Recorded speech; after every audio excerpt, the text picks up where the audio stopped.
பேனா பிடிக்க சொன்ன பொழுது அது பெரிய விடயம் எனக்கு தெரியாது என்று ஒதுங்கியவள். பரவாயில்லை, முயற்சித்து பாருங்கள் என்ற பொழுது புகழுக்காக என்னை புழுகாதிகள் என்றவள். இல்லை, உங்கள் தரம் தெரிகிறது, எனவே தயவுடன் கேட்கிறேன், ஆக ஐஸ் வைக்கிறீர்கள் என்றவள். அத்தனையும் கடந்து ஒரு நாள் அழைத்தால் பாடல் என சொன்னால் சரி பாருங்கள் என்றால் அது சரியாக இருந்தது. வந்தது பாடல். அவளை அறியாமல் அழுதாள். வீதி போன கார் அன்றைய நாளில் இந்த பாடலை கேட்டு கேட்டு மகிழ்ந்தது. அவள் காதுகள் மட்டுமல்ல, அவளது காரம்தான் தேடி வந்து அவன் எனக்கு ஆறுதல் படுத்தீர்கள். அந்த மனம் அமைதி அடைந்தது. ஆகவே எழுதக்கூடிய எழுத்தாணிகளை எடுத்து வர வேண்டும். பத்தி பத்தியாக அவர்கள் பாரங்கும் எழுத வேண்டும். ஆளுமைகளை நாங்கள் ஒன்றிணைக்க வேண்டும். இதிலாவது ஒன்றுபட்டு பயணிப்போம். அதை அடுத்து இரண்டாவது பாடலாக பிரித்தானியா மண்ணின் சட்ட ஆலோசகர், அன்பைக்கினியவன், அறநறி கொண்டவன், தெய்வ திருமகன், தேவாரம் படிப்பவன், 4 மனிதரை நன்றாக பேசுபவன், 4 தேவை என்று இன்றும் நம்புறவன், ஆதலால் தான் அவன் அண்ணனாக இருக்கிறான். எங்கள் அண்ணனை தாங்கும் அண்ணனாக நிற்கிறான். பிரித்தானியா மண்ணிலே சிவப்பிரியன் என்று கேட்டுப்பார். சிவபெருமானும் எழுந்து வருவார். அவன் தாண்டவன் தெரியும். அவன் கொடுமைக்காரன் அல்ல, ரொம்ப கெட்டிக்காரன். தட்டி கேட்கிறான்.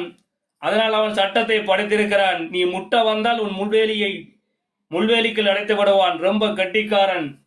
பார்த்தால் சிறுவந்தான், பம்பரமாய் சுத்துவான். தொட்டுப்பார் ஒரு முறை. அவன் தொழுகை தெரியும் உனக்கு. பேச மாட்டான், அதிகம் பெருமை கொள்ள மாட்டான். தாங்கண்ணா துயரும் தரமாட்டான். தர வந்தால் உன்னை விடமாட்டான். அவன்தான் எழுதியிருக்கிறான் அந்த பாடல். பாருங்கள், கேட்டு பார்க்கலாம். அருமையான ஒரு பாடல். மௌனத்தின் கடலில் மூழ்கிய நினைவு. வாருங்கள், அந்த பாடல் பிரித்தானியா மண்ணின் சட்ட ஆலோசகர் அன்புக்குரிய அண்ணன் சிவப்பிரியன் அவர்கள் எழுதிய அந்த பாடல். முள்ளிவாய்க்கால் சின்னத்தில் உங்களோடு. அவரது சாதனைகளும் சாகசமும் குறிவைத்தால் தவறாது. அவன் சோழிக்கு போக மாட்டான், வந்தால் சோழியை முடிக்காமல் விடமாட்டான். அவன் தாலி அறுத்ததிலே, ஆனால் தாலிக்காக பாடுபட்டவன். காவலுக்காய் நிற்பவன், எங்கள் கரிகாலனுக்காய் உழைப்பவன். நெஞ்சில் துணிவுள்ளவன், அதனால் தான் நேர்மை உள்ளவன். அறக்கட்டளை வைத்து இன்று அவன் நடத்துகிறான். ஆதலால் அங்கே 1000 உயிர்கள் இன்னும் வாழ்ந்து கொண்டிருக்கிறது. அப்படிப்பட்ட அந்த அன்பு மனிதனை எந்த தளம் இன்று பாடலாசிரியனாக மாற்றி இருக்கிற பெருமை சாருகிறது. கைமாறுவாக இதை நான் பார்த்துக் கொள்கிறேன். அதிலே முன்னாள் போராளி, நிலா தமிழ் என்கின்ற பெயரிலே பல கவிதைகள் கட்டுரைகளை எழுதி வரக்கூடிய அன்பு சோதரி, அவருடைய பாடல் இதோ வருகிறது. வழிநிறந்த வரிகளோடு உங்கள் காதுகளை ஒலிக்க வருகிறது. எனவே ஒரு 4 நிமிடம் உங்கள் காதுகளை தாருங்கள். நலிவடைந்தவள் தான் நமது நாட்டுக்காக போராடியவள். எடுத்திருக்கிறாள் பேனா, எழுதி தள்ளி இருக்கிறாள். கொஞ்சம் காதலை போட்டு அவளுக்கு ஒரு வாழ்த்தை சொல்லுங்கள். காரணம், மண்ணுக்காக தன்னை அர்ப்பணித்தவள். தன் உயிரத்தை மண்ணுக்காகவும் கொடுத்து வந்தவள். கட்டியவனை இந்த மண்ணுக்காக விதையாக்கி வந்தவள். எனவே இவள் ஒரு வீர மங்கை. எனவே எங்கள் அங்கேற்கணிகளே, அவளை ஆராதித்து ஒரு வாழ்த்தை கூறுங்கள். வாருங்கள், பாட்டை கேட்கலாம். 80வது நபராக ஒரு தளபதியினுடைய மனைவி, முன்னாள் போராளி, களமாடி அவள் களைப்புட்டு வந்தவள். நிலம் பார்த்து பல நிலைமைகள் சொல்பவள். ஆண்டுதோறும் நடக்கிற எங்கள் அன்னைமண் விடியலுக்காய் விழுந்தவர் செய்திகளை விடுதலையாய் சொல்பவள். தரவுகள் எடுத்து அதை தாங்காத வலி சுமந்து பத்தி பத்தியாக எழுதி பகிர்பவள். பேனா முனைக்காரி, அவள் பெரிய போராளி. உண்மையில் அவள் களமாடியவள். அதனால்தான் இன்னும் கனிவோடு இருக்கிறாள். பெயர் என்னவோ நிலா தமிழ் என வைத்திருக்கிறாள். நிலவு போல் இருப்பாள் போல் தெரிகிறது. அதனால்தான் அந்த பெயர் அவளுக்கோ என்னவோ. ஆம், நிலா தமிழ் என்கின்ற போராளி, முன்னாள் போராளி தளபதியினுடைய பாரியார் ஆக இருக்கக்கூடிய அன்பு சோதரி நிலா தமிழ் அவர்கள் 39வது பாடலாசிரியராக இங்கே வந்திருக்கிறார்.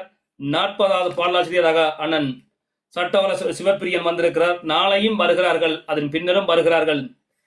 எடுத்து வாருங்கள் பேனா, பிரபஞ்சம் குளித்தறிவோம். படைக்க பிறந்ததலம் படையல் செய்யட்டும். நாங்கள் ஆள பிறந்தவர்கள், அதனால் அதிகாரத்தை கையெடுப்போம். விரைந்து வாருங்கள், விடுதலை தரிப்போம். முடிசூடா மன்னர்களாய் நாங்கள் முன்னே தவழ்வோம். இது எங்களது காலம், இது எங்களுக்கு நிற்கிற காலம். இன்றைய நாள் முள்ளிவாய்க்காலில் போராளி செஞ்சோலை போராளி வந்திருக்கிறார். தளபதியினுடைய மனைவி முன்ன பாடலாசிரியராக மாறி இருக்கிறார். வன்னிமேந்தன் என்னுடைய எதிரி .comஇல் போய் பார்த்தீங்கன்றால் நிலா தமிழ் என கவிதை இருக்கிறது. அது அவர் எழுதிதான். பல தளபதிகளுடைய குறிப்புகளை, வாழ்நாள் குறிப்புகளை மடிந்த வரைக்கும் எழுதியிருக்கிறார். பார்த்து பல நாள் அழுதுண்டு. திடீரென நினைவு வந்தது. ஐயோ, தவற விட்டு விட்டோமே என்ற பொழுதுதான் என் தவறு புரிந்தது. ஓடிச் சென்று ஒரு அழைப்பை எடுத்தேன். மன்னிக்க வேண்டும், பேசலாமா? சொல்லுங்கள். என்ன விடயம்? இல்லை, முக்கிய விடயம் பேச வேண்டும், சொல்லுங்கள். இப்படி பாடல் திட்டம் இருக்கிறது. எனவே உங்களிடம் பாவி இருக்கிறதா? ஆனால் உங்கள் தளத்தில் இருக்கிறது எடுத்து போடுங்கள். அது தெரியும். உங்கள் அனுமதி இல்லாமல் செய்ய முடியாது. சொல்லுங்கள். இப்பொழுது முள்ளிவாய்க்கால் ஆமாம் இருக்கிறது. உடனே அனுப்பினார். தொலைபேசியிலே சரி பார்த்தோம். இந்த எழுத்தை மாற்றி கொடுங்கள் என்று அவரை மாற்றி கொடுத்தார். பாடலை போட்டான். மீள போட்டு காட்டினேன். 30 செகண்ட் போட்டு காட்டினேன். நல்லா இருக்கிறது என்றார். நெஞ்சு கனத்தது. தேடி வந்து அவன் எனக்கு ஆறுதல் படுத்தியிருக்கிறான். அந்த மனம் அமைதி அடைந்தது. ஆகவே எழுதக்கூடிய எழுத்தாணிகளை எடுத்து வர வேண்டும். பத்தியாக அவர்கள் பாரங்கும் எழுத வேண்டும். ஆளுமைகளை நாங்கள் ஒன்றிணைக்க வேண்டும். இதிலாவது ஒன்றுபட்டு பயணிப்போம். வாய்க்கால், அந்த வாய்க்கால் முள்ளி வாய்க்கால் என அவன் முனகளோடு சொல்லி இருக்கிறான். எழுதிய வரியை எடுத்து படிக்கிற பொழுது என் எண்ணம் கொஞ்சம் என்னை எகிரி அடித்தது. துள்ளிசை போட வேண்டும் போல் இருந்தது. ஆனால் மெல்லிசை அதுக்குள் இருப்பதால் மெலிந்து போனது, நலிந்து போனது. நல்லாய்த்தான் இருக்கிறது அவன் வரிகள். அதனால் தான் இந்த ராகம் இப்படி வந்திருக்கிறது. சுகந்தத்தை தேடிய எங்கள் சுதந்திர குயில்கள் விழுந்து போன பொழுது விடுதலை என்று எங்கள் வீரர்கள் வீதியில் நிற்கிறார்கள். கருவி தாங்கியவன் மட்டும் எங்கள் களமாடவில்லை, அது அல்லாதவனும் அதற்காக நின்றான் என்பதை இந்த பேனாக்கள் சொல்லுகிற பெருமைகள் எடுத்து காட்டுகிறது. தூர இருந்தாலும் பரவாயில்லை, நாங்கள் துட்டகை முழு ஆகவில்லை. காட்டி கொடுத்தவன் பக்கம் இருந்தாலும் நாங்கள் கரிகாலனை நினைக்கிறோம். ஆதலால் நாங்கள் தமிழர்களாய் வாழ்கிறோம் என அந்த பேனாக்கள் சொல்லுகின்றன. பெருமையாக இருக்கிறது. ஆண்டு பல கழிந்தாலும் நாங்கள் அழிந்து விடவில்லை, எங்கள் வேர் இன்னும் மறுபடவில்லை என்பதை இந்த பேனாக்கள் இடித்து உரைக்கிறது. கூலிக்கு வந்ததுகள் பல கூவி திரிகிறது. பாவம், காலிக்கு அனுப்பிவிடுங்கள், விரைவில் அங்கு கடமை செய்யப்பட இருக்கிறது. வெள்ளைக்காரன் விரைவில் வெளியேற்றுவான். நல்ல தமிழர்களை அவன் நன்றாக கவனிப்பான். கொடுமை செய்தவனையும் கொடுங்கோல் ஆட்சியாளனையும் அவன் கொடிய கூண்டில் அடைப்பான். விடயம் விரைவாக நடக்க இருக்கிறது என்று விழுந்த முள்ளிவாய்க்கால் செய்தி சொல்லி இருக்கிறது. வந்த வெள்ளையர்களை விட்டு பார்க்கிற பொழுது ஒரு விடயம் புதிதாக தெரிந்தது. சமாச்சாரம் நல்லாக நடக்கிறது. சம்பந்திகள் இறங்கிவிட்டார்கள். விரைவாக விருந்து நடக்கப் போகிறது. இனித்தான் விடியல் பிறக்க போகிறது. பட்டாசு பரவாயில்லை, பரபரப்பாக வெடிக்கப் போகிறது. ஆட்டம் விரித்தான். ஆடுகளும் சூடு பிடிக்க போகிறது. அரிசி வாங்குவதற்கு 5 நாடுகளுடன் பிச்சை எடுக்கிற பிடரி இழந்தவன் இப்பொழுது துப்பாக்கி தூக்க முடியாத துணிவு அவனுக்கில்லை. காரணம், முதுகெலும்பு உடைந்து விட்டது. முண்டி அடிக்கிறான். இதுதான் நேரம்.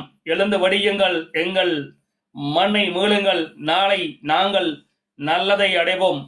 அவர்கள் நரகம் செல்லட்டும் என கூறிக்கொண்டு இந்த இடத்திலே 2 பாடல்கள், 2 பாடலாசிரியர்கள் அறிமுகம் செய்யப்பட்டார்கள். ஒன்று போராளி பேனாமுனைக்காரி, தளபதியினுடைய மனைவி.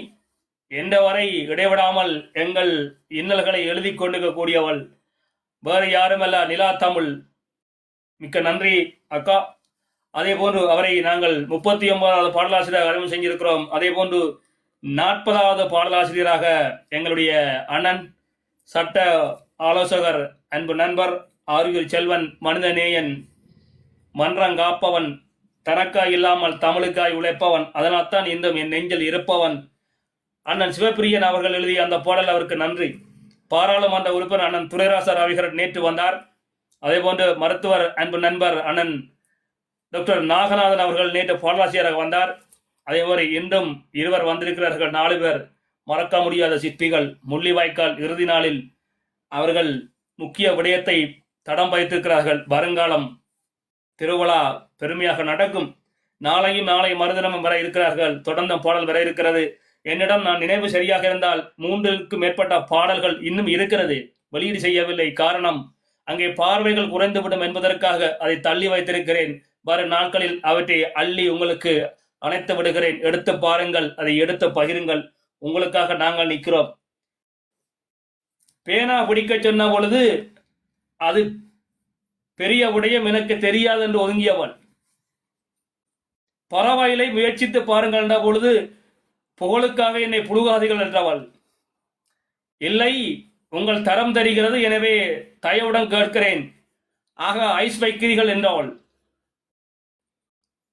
அத்தனையும் கடந்து ஒரு நாள் அழைத்தால், பாடல் என சொன்னால், சரி பாருங்கள் என்றால் அது சரியாக இருந்தது. வந்தது பாடல். அவளை அறியாமல் அழுதாள். வீதி போன கார் அன்றைய நாளில் இந்த பாடலை கேட்டு கேட்டு மகிழ்ந்தது. அவள் காதுகள் மட்டுமல்ல, அவளது காரம்தான். ஆக இன்னொரு நாள் ஒரு கவிதையோடு வந்திருக்கிறாள். உதவிகளை ஓடோடி செய்யக்கூடியவள், நல்ல குரல் வளம் கொண்டவள், செய்தி வாசிப்பாளராக மாறக்கூடியவள். ஏனோ தெரியவில்லை, இன்னும் ஒளிந்திருக்கிறார். திறமைகள் இருக்கும் இடத்து அதை பயன்படுத்திக் கொள்ள வேண்டும். வாய்ப்பு ஒரு முறைதான் உங்களை தேடி வரும். அதை உரிய முறையில் பயன்படுத்த வேண்டும். பொது நலனுக்காக செய்ய வேண்டுமே தவிர தனி நலனுக்காக செய்யக்கூடாது. ஆகவே இப்படியான பல குயில்கள் இன்னும் முடங்கி கிடக்கின்றன. மயில் தேடி போனால் மயக்க வருகிறது என சில சொல்வதால் தேடி செல்ல முடியவில்லை. அதனால் அவர் தேவையிட்டு கிடக்கிறார்களோ என்னமோ. அதனால் பாடி அழைக்கிறேன், இந்த மன்றுக்கு பாப்பாட வாருங்கள். வந்தால் நீங்களும் பாடலாசிரியனாக நாளை மாறலாம். காரணம், இங்கே கலப்பு இல்லாதவன் இருக்கிறான், கனிவு கொண்டவன் இருக்கிறான், துடிப்பு உள்ளவன் தான், கோபம் கொஞ்சம் துடிப்பாக எடுப்பவன் தான். ஆனாலும் அதை மறந்து மனிதனாக நேசிக்கக்கூடியவன் மன்றில் இருக்கிறான். வாருங்கள், உங்களை நான் பாடலாசிரியர் அறிமுகப்படுத்த ஆசைப்படுகிறேன். ஆதலால் இந்த அரங்கிலே உங்களுக்கு பொதுவாக அழைப்பு விடுகிறேன். எனக்காக வர வேண்டாம் உறவுகளே, நீங்கள் என்னை கௌரவிக்க வேண்டாம். நான் அதை எதிர்பார்ப்பதல்ல. உங்கள் திறமைகளை உலகு காட்டுங்கள். நீங்களும் ஊந்துகணையாக ஏறி வெடியுங்கள். நாளை உங்களால் சாதிக்க முடியும் என்ற நம்பிக்கை நாட்டுங்கள். ஆதலால் அழைக்கிறேன், வருவீர்கள், பாடலை தருவீர்கள், பாடலாசிரியராக மாறுவீர்கள் என்ற விருப்போடு கேட்டுக்கொள்கிறேன். இனி விவரம் இருக்கிறது, விடயம் சூடு பிடிக்க போகிறது. 100 வந்து விடுமோ என இப்பொழுது பல நொந்தவர்கள் நீ நோகடிக்க போகிறார்கள். பரவாயில்லை, பந்தை நாங்கள் அடிப்போம். ஏனென்றால் இப்பொழுது பட்டிமன்றம் எங்கள் கையில் தான்.